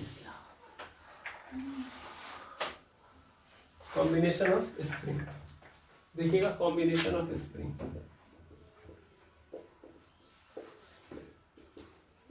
combination of spring, ये भी बहुत जरूरी टॉपिक है, इसको समझ लीजिएगा। कॉम्बिनेशन ऑफ स्प्रिंग आपको दो तरीके से मिलेंगे, कितने तरीके से, दो तरीके कौन है, एक तो तरीका होगा कि हम उसको सीरीज में जोड़ेंगे, और दूसरा पैरेलल, दूसरा क्या होगा पैरेलल, जैसे आप पढ़ते आए हैं क्लास 10th के अंदर रेजिस्टेंस को ऐड किया जाता है, प्रतिरोधों को जोड़ा जाता है, तो एक तो सीरीज में एक तो पैरेलल में, तो अगर आप रेजिस्टेंस का ऐड कर रहे हैं मतलब एडिशन कर रहे हैं और वहाँ पे दो तरीके आप देखते हो, तो एक होता है आपका सीरीज, अब सीरीज में कैसे जोड़ा जाता है, तो एक के बाद दूसरा रेजिस्टेंस जोड़ा जाता है, जैसे यहाँ पे आप देख पा रहे होंगे ऐसे ही होता है रेजिस्टेंस, मतलब ये एक एंड है इसका, एक दूसरा एंड ये है, तो दूसरे एंड से दूसरे रेजिस्टेंस का पहला एंड, मान लेते हो ये पहला रेजिस्टेंस है तो दूसरा रेजिस्टेंस जोड़ रहा हूँ, और ये दूसरा रेजिस्टेंस है R2। तो इस R2 का जो इंड पहला इंड है वो पहले वाले रेजिस्टेंस का जो दूसरा इंड उससे जोड़ दिया गया, ठीक है ना। और ऐसे ही R2 का जो मतलब दूसरा इंड है उसको तीसरे प्रतिरोध के पहले सिरे से जोड़ दिया जाएगा ना, फर्स्ट इंड से जोड़ दिया जाएगा। क्लियर है?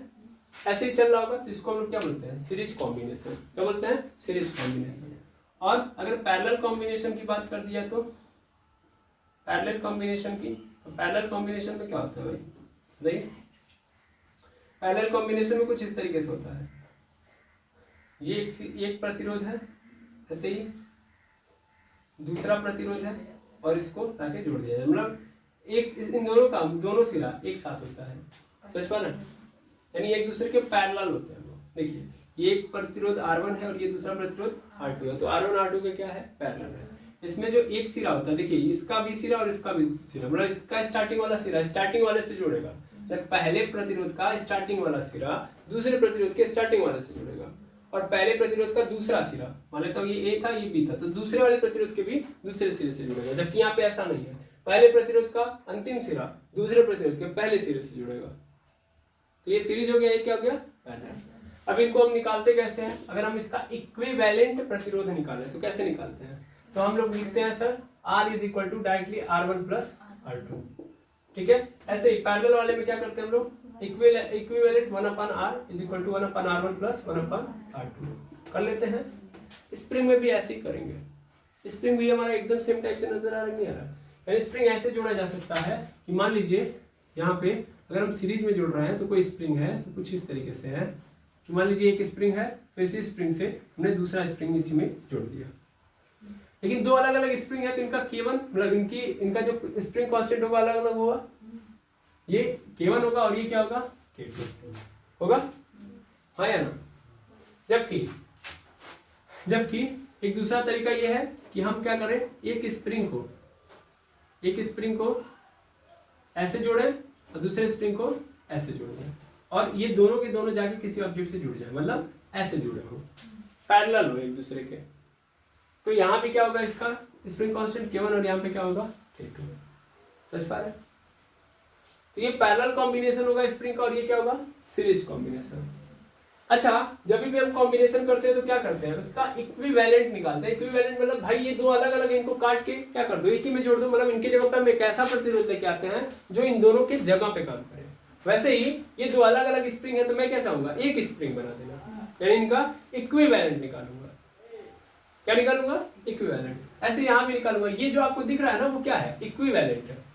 तो भैया अगर ऐसे जुड़ा हो तो इस पूरे को हटा के मैं एक प्रतिरोध लगा देता हूँ, है ना, और वो इक्विवेलेंट प्रतिरोध कहलाएगा। क्लियर?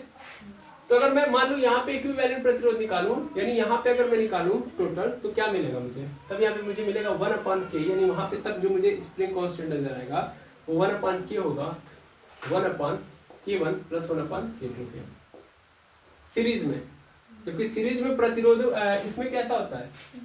सिंपल जोड़ा होता है, लेकिन यहाँ पे क्या होगा? उल्टा, यानी रेजिस्टेंस का कॉम्बिनेशन जैसा होता है उसका जस्ट उल्टा चलता है। और यहाँ पे पैरेलल वाले में कैसा होगा? तो K equivalent is equal to मिलेगा, ये इक्विवेलेंट है, K इज इक्वल टू मिल जाएगा हमको K1 प्लस K2, है ना। तो इस तरीके से हम कॉम्बिनेशन ऑफ स्प्रिंग, दो अलग अलग स्प्रिंग को जोड़ते हैं जिनका स्प्रिंग कांस्टेंट अलग अलग होता है, और उसके बाद उनका क्या निकाल लेते हैं? Spring constant. क्या निकाल लेते हैं? Spring constant. तो आपके मन में चल रहा होगा कि आखिर ये फॉर्मूला आया कैसे, है ना। जैसे ये भी हम प्रूफ कर लेते हैं तो वैसे यहाँ भी प्रूफ करना पड़ेगा कि ये कैसे आएगा, है ना। तो चलिए आइए हम इसको प्रूफ करते हैं। ओके, चलिए देखिएगा आगे कैसे ही आता है, इसको देखते हैं। जैसे मान लीजिए अगर मैंने दो स्प्रिंग दिया, एक स्प्रिंग ये है, दूसरा स्प्रिंग ये है, और इसको मैंने किसी m मास के ऑब्जेक्ट से बांध दिया, ओके। और इसके ऊपर मैंने फोर्स अप्लाई किया। दो अलग अलग स्प्रिंग है तो स्प्रिंग कांस्टेंट भी क्या होगा? अलग अलग होगा। अब जब मैं इसको खींचूंगा तो थोड़ा ध्यान से फील करिएगा, इस m मास को मैं खींचूंगा तो ये भी खींचेंगे, लेकिन इन दोनों का स्प्रिंग कांस्टेंट अलग अलग है तो ये दोनों इक्वली नहीं खींचेंगे। समझ पा? अगर सेम होता स्प्रिंग कांस्टेंट तब तो ये बराबर खींचते हैं, लेकिन दो अलग अलग स्प्रिंग है। जैसे कि रस्सी के स्थिति में होता है, मैंने बोला स्प्रिंग को मान लो स्ट्रिंग है, ठीक है, तो जैसे सेम रस्सी होती है तो सेम टेंशन उत्पन्न होता है, वैसे ही जब रस्सी अलग अलग हो जाती है तो टेंशन अलग अलग हो जाता है। सेम कहानी यहाँ पे स्प्रिंग के केस में। समझ पा रहे हैं? डिफॉर्मेशन भी दोनों के अंदर क्या आएगा, अलग अलग। अब इस एफ फोर्स के कारण आपको भी पता है कि ये आगे जाएगा तो इसका मतलब डिफॉर्मेशन आएगा, तो हो सकता है इस K2 के अंदर मैं मान लेता हूँ कि X2 आता है डिफॉर्मेशन और इसके अंदर X1। क्लियर है? तो अगर मैं बोलूँ टोटल डिफॉर्मेशन कितना आया, डेल्टा एक्स की वैल्यू कितनी है, डेल्टा एक्स की वैल्यू है सर x1 प्लस x2, है कि नहीं? ये x2 खींचा और ये x1 खींचा, टोटल कितना आया x1 प्लस x2। क्या इसमें कोई दुविधा? बिल्कुल नहीं। समझ में आ रहा है? बिल्कुल सर। टेन डेल्टा एक्स हमारे पास इतना आ गया है। अब थोड़ा सा मैं अगर यहाँ पे फोर्स की बात करूँ तो एक बात बताओ, ये जो फोर्स होगा यहाँ पे जो फोर्स है यहाँ पे कितना होगा सर, K1 इंटू x1 होगा, यही होगा। यहाँ पे कितना होगा K2 इंटू x2, और आप सब माइनस लगा देते हैं माइनस। इस माइनस की भी कहानी मैं समझा देता हूँ, माइनस क्यों आ रहा है। माइनस क्योंकि अपोजिट डायरेक्शन में चल रहा हूँ। अगर मैं मान लो कंप्रेस करता तो भी अपोजिट डायरेक्शन होता, तो मैं यहाँ पे, चलो अभी माइनस की कहानी बाद में बता दूंगा, हैंग मार देंगे। ये माइनस लगा लेते हैं, कोई टेंशन नहीं, माइनस लगा के चलते हैं। तो ये भी यहाँ पे कितना आया, K2 x2 आया है, यहाँ पे K1 x1 आया है, और यहाँ पे क्या है, फोर्स F है मेरा। इस F के कारण जो फोर्स है, मतलब F के कारण अगर हम बात करें तो F के कारण कितना आया होगा वो अभी हम बाद में देखते हैं, पहले इन दोनों का समझते हैं। ये दोनों फोर्सेस आपस में क्या होंगे, इक्वल होंगे। ये दोनों फोर्सेस आपस में क्या होंगे, इक्वल होंगे। ये कैसे हो सकता है? और ये दोनों के दोनों उतने ही होंगे जितना ये है, नहीं मिला के नहीं, सेम जितना इधर लगा उतना ही इसके और इसके बराबर होंगे, मिला के नहीं होंगे। यार खुद फील करो, मैंने खींचा इसको, किसको, इस ब्लॉक को, तो ब्लॉक से जुड़ा है ये, तो जितना फोर्स इस M के ऊपर जाएगा M पूरा ट्रांसफर इसके ऊपर करेगा। क्यों? क्योंकि M बंधा है इससे। अब ये अपने अंदर डिफॉर्मेशन, दैट मींस ये इसके ऊपर जब फोर्स अप्लाई हुआ तो जितना फोर्स इसके ऊपर अप्लाई हुआ, अगर ये डिफॉर्मेशन चाहता है तो इसको किससे परमिशन लेनी पड़ेगी, इससे, क्योंकि ये बंधा है इससे। समझ पा रहे हैं? ध्यान से सुनिए, ये F फोर्स गया तो इस F फोर्स ने इसके ऊपर अप्लाई किया M मास के ऑब्जेक्ट पे, M मास से ये स्प्रिंग लगा हुआ है, तो ये टोटल फोर्स इसको दे देगा कि भैया तुम चाहोगे तो ही तो मैं आगे बढ़ूंगा। तो ये टोटल फोर्स किसके पास चला गया, इसके पास। अब ये आगे बढ़ना चाहता है लेकिन इससे कनेक्टेड है कौन, ये, तो इसने ट्रांसफर कर दिया इसको, कहा कि तुम आगे बढ़ोगे तभी तो मैं आगे बढ़ूंगा, दैट मींस इसके पास आ गया। तो क्या ये फोर्स, मतलब यहाँ पे जितना फोर्स है इस मास के ऊपर, वही फोर्स इसके पास आया है और वही फोर्स इसके पास आया है, ये सभी फोर्सेस बराबर है, हाँ या ना? अब इसी चीज के अंदर फिर टेंशन लेके आओ। आप कहोगे सर टेंशन लेके आएंगे तो अलग अलग फोर्स होना चाहिए ना, टेंशन फोर्स लेके आओ अलग अलग। देखो यार इलोंगेशन अलग अलग हो सकती है लेकिन फोर्स तो दोनों की सेम होगी ना। फिर रस्सी यहाँ से लेके यहाँ तक सेम है, अभी कह रहे थे रस्सी अलग अलग, अभी कह रहा हूँ रस्सी सेम है। यार इलोंगेशन के मामले में दोनों की कांस्टेंट अलग अलग है ना, इसलिए रस्सी का जो डिफॉर्मेशन है, मतलब स्प्रिंग का डिफॉर्मेशन अलग अलग होगा, लेकिन दोनों के दोनों एक साथ कनेक्टेड है ना। एक बात बताओ, मैंने क्या किया, मैंने एक रस्सी ली यहाँ तक आई, फिर मैंने एक दूसरी रस्सी ली और इसी में बांध के फिर दूसरी रस्सी को आगे बढ़ाया। तो एक बात बताओ, अगर मान लो मैं इसके यहाँ पे एक लटका देता हूँ M मास का ऑब्जेक्ट, तो अगर मैं मान लेता हूँ कि यहाँ पे टेंशन T है तो यहाँ भी तो टेंशन T ही होगा, मान लो जाके किसी से और है जुड़ा हुआ है ना।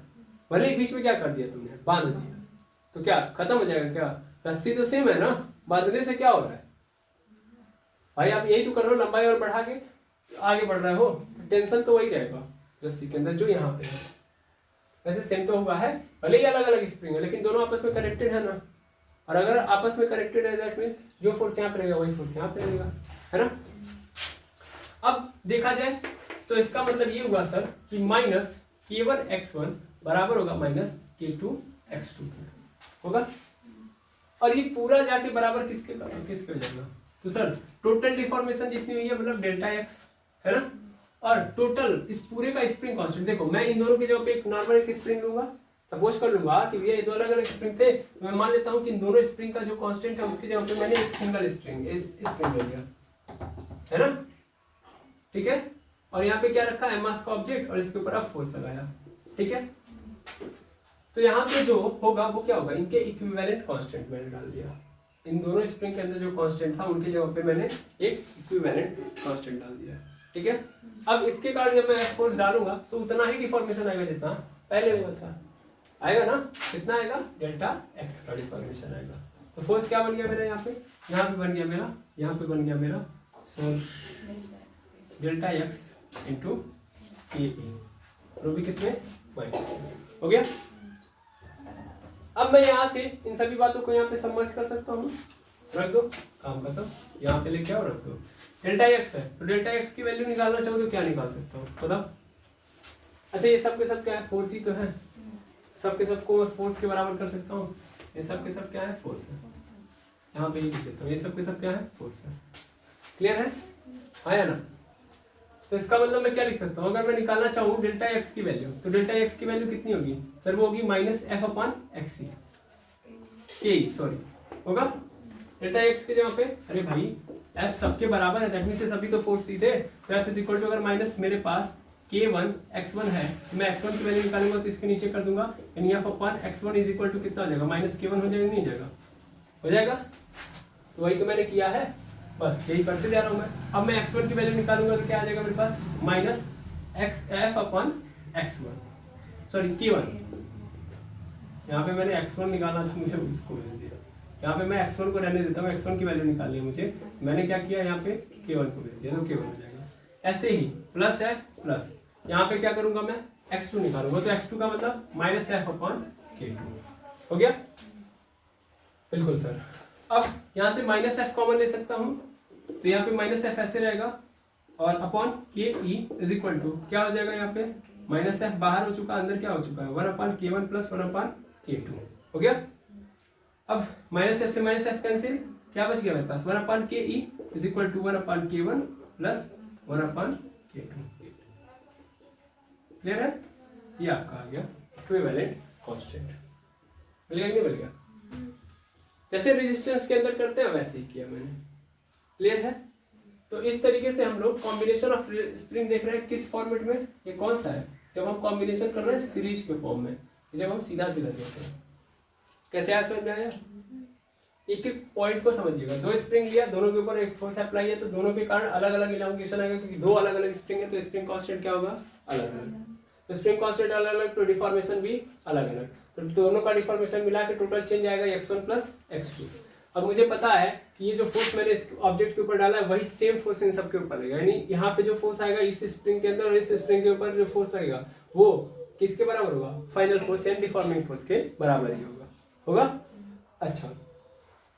अच्छा अब होगा क्या, अब यहाँ से ये होगा कि सिंपल बेसिस पे अगर मैं बात करूँ, यहाँ से आगे बढ़ाऊँ तो केस को मैंने आगे बढ़ाया, देखो मैं स्प्रिंग फोर्स निकाल रहा हूँ, स्प्रिंग फोर्स जो अंदर की ओर लग रहा है, इधर मैं जितना लगाऊंगा इतना ही अंदर की ओर खींच रहे होंगे, वही मतलब मैंने उसको आपको खींचने के फॉर्मूले में बताया।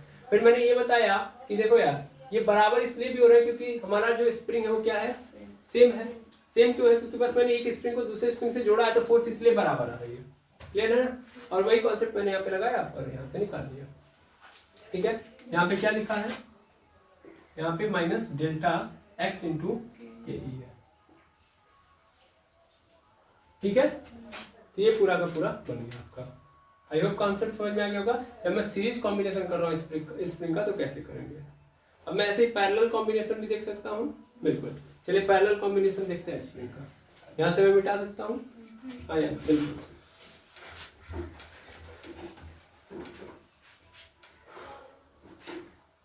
चलिए देखते हैं हम लोग।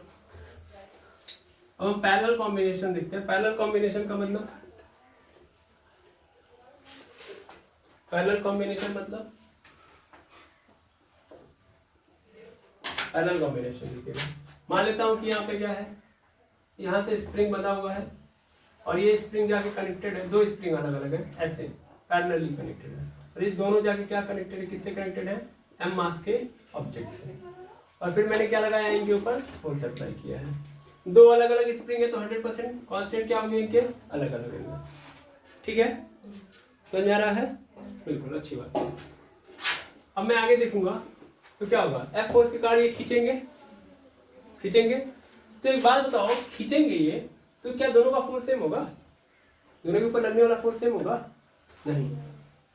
यार याद करो, पैरेलल कॉम्बिनेशन और सीरीज कॉम्बिनेशन में हम लोगों ने एक और कॉन्सेप्ट सीखा था, पानी वाला। पानी मतलब धारा वाला, याद आ रहा है आपको, नहीं याद आ रहा है, कोई बात नहीं, ऐसे समझ लो। जितना आप ज्यादा अच्छे से समझ सकते हो उतना अच्छे से समझने का प्रयास करो।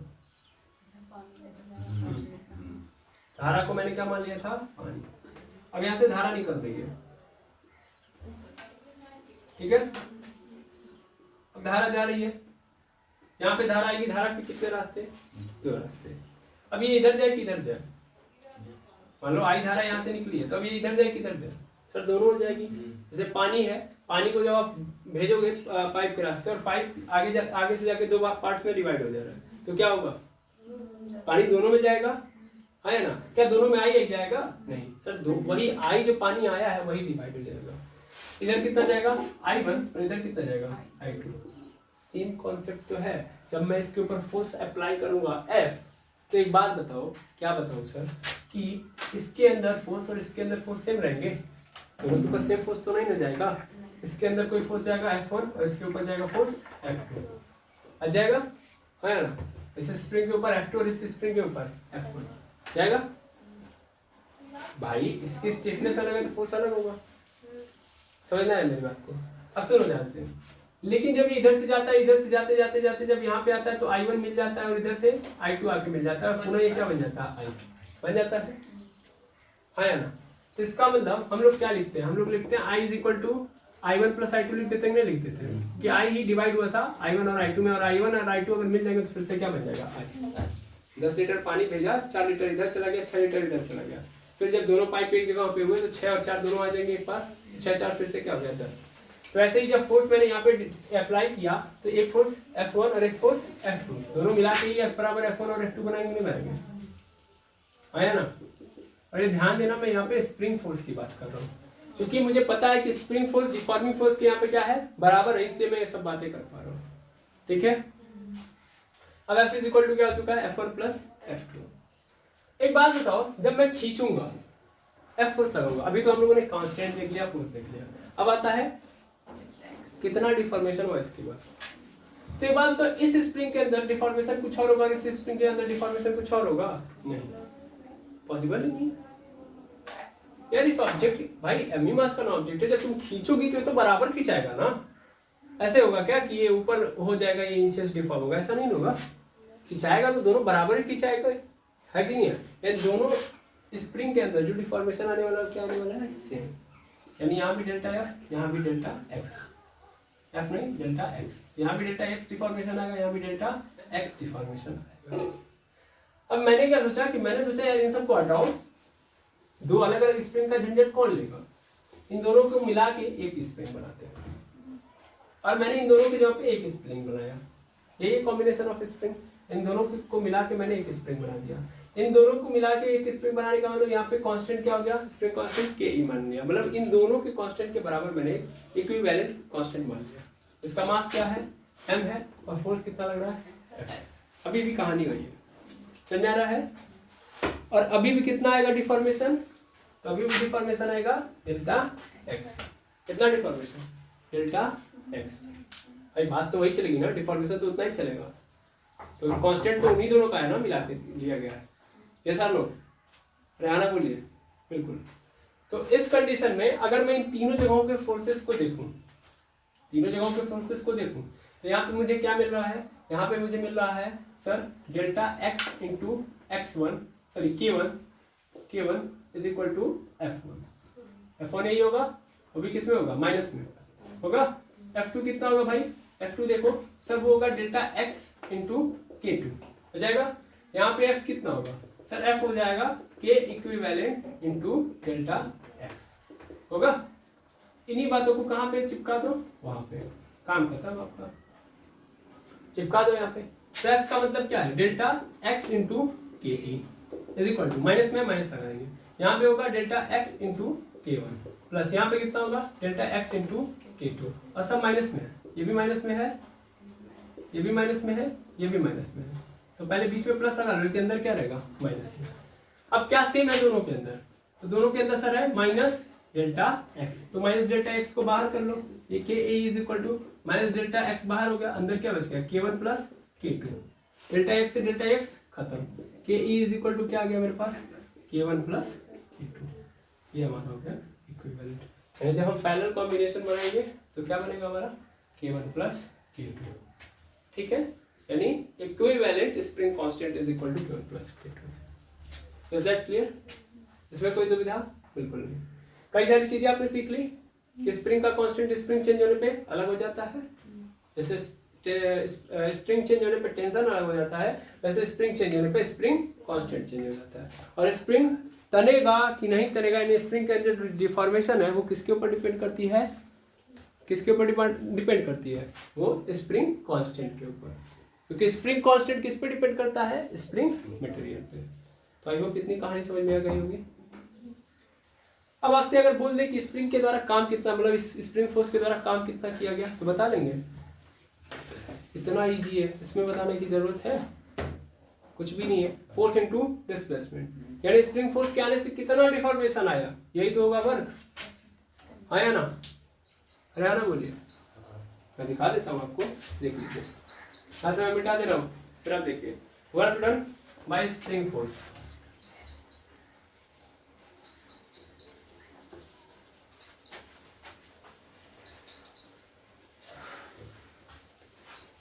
तो इसके बाद एनर्जी, फिर खेल खत्म। वर्क डन फिर एनर्जी, खेल तो ऐसे ही चलता है ना, पहले मोशन फोर्स ये कहानी आई, फिर डिस्प्लेसमेंट आया, फिर डिस्प्लेसमेंट के बाद क्या गया है, एनर्जी। क्योंकि force force work work work energy. चलिए वर्क डन देख लेते हैं।